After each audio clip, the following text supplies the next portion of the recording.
find myself wondering, what did happen to the last 10? I ran away with my life, fast forward, never turn back again. It's kind of funny that the more we pass time, the more we need to set them rewind. And 19 was the year I had.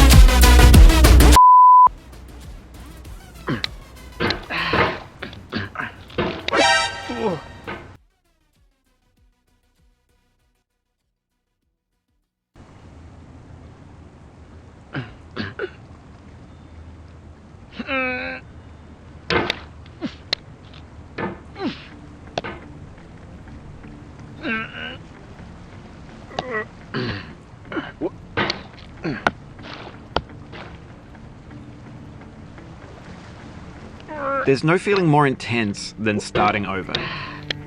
If you deleted your homework the day before it was due, as I have, or if you left your wallet at home and you have to go back after spending an hour in the commute. If you won some money at the casino and then put all your winnings on red but it came up black. If you got your best shirt dry cleaned before a wedding and then immediately dropped food on it. If you won an argument with a friend and then later discovered that they just returned to their original view. Starting over is harder than starting up. If you're not ready for that, like if you've already had a bad day, then what you're about to go through might be too much. Feel free to go away and come back. I'll be here. Alright, thanks for coming with me on this trip. I'll understand if you have to take a break at any point. Just find a safe place to stop and quit the game. Don't worry, I'll save your progress, always, even your mistakes.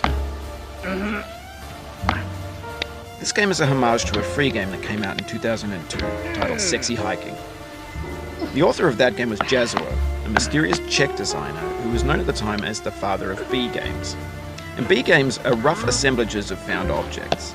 Designers slap them together very quickly and freely, and they're often too rough and unfriendly to gain much of a following. They're built more for the joy of building them than as polished products.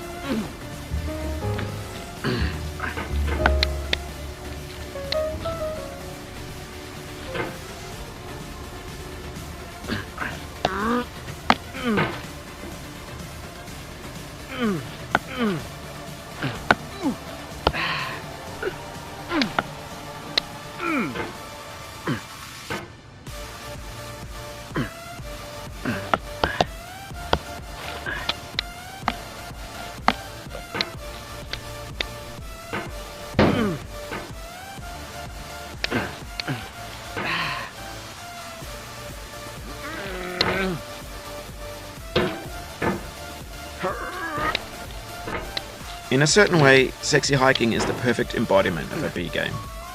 It's built almost entirely out of found and recycled parts, and it's one of the most unusual and unfriendly games of its time. In it, your task is simply to drag yourself up a mountain with a hammer. And that act of climbing, in the digital world or in real life, has certain essential properties that give the game its flavor. No amount of forward progress is guaranteed. Some cliffs are too sheer or too slippery.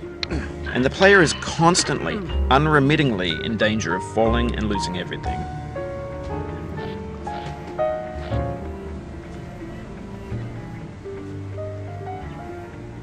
Five minutes later.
Oh, you just lost a lot of progress.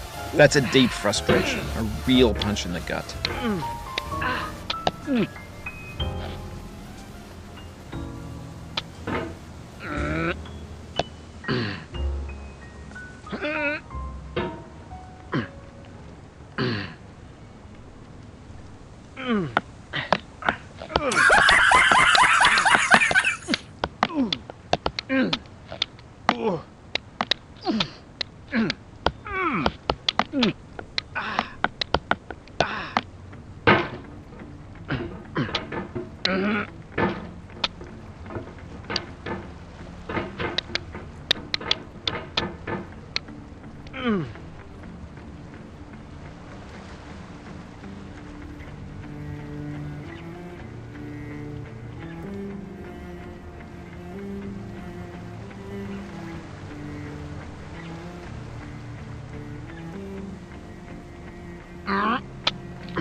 No! God, please!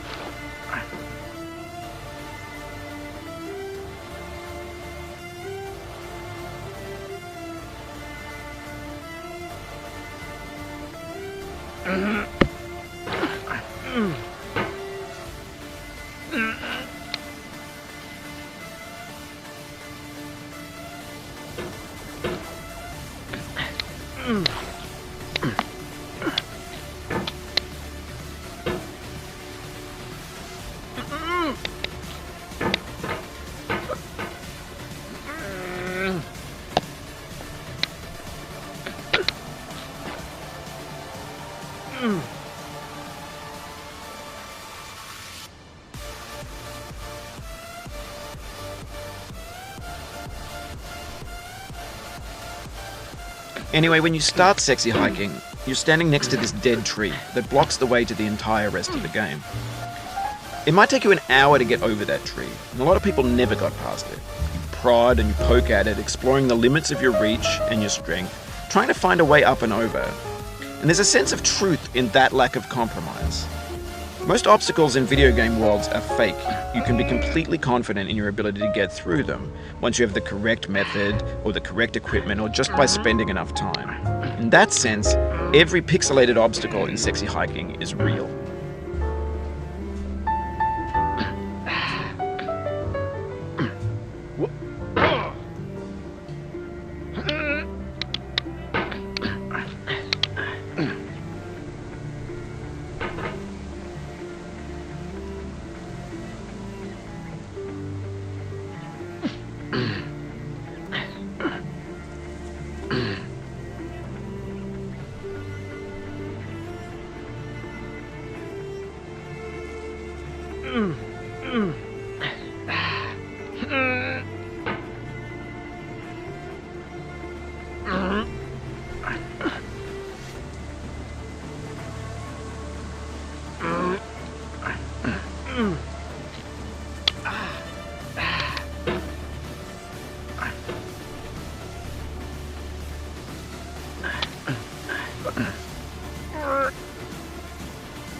The obstacles in sexy hiking are unyielding, and that makes the game uniquely frustrating.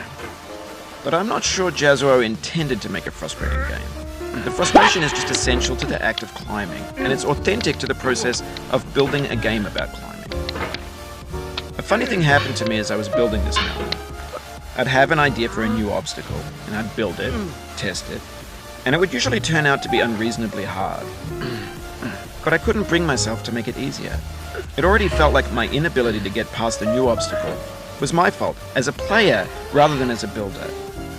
Imaginary mountains build themselves from our efforts to climb them.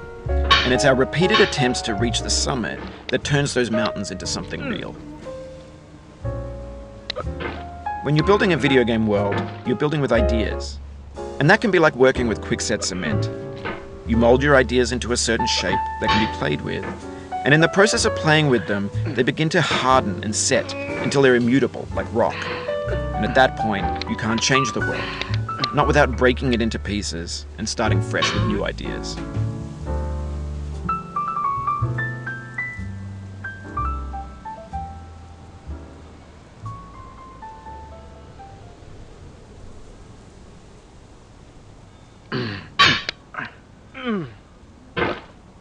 Oof, sorry about that.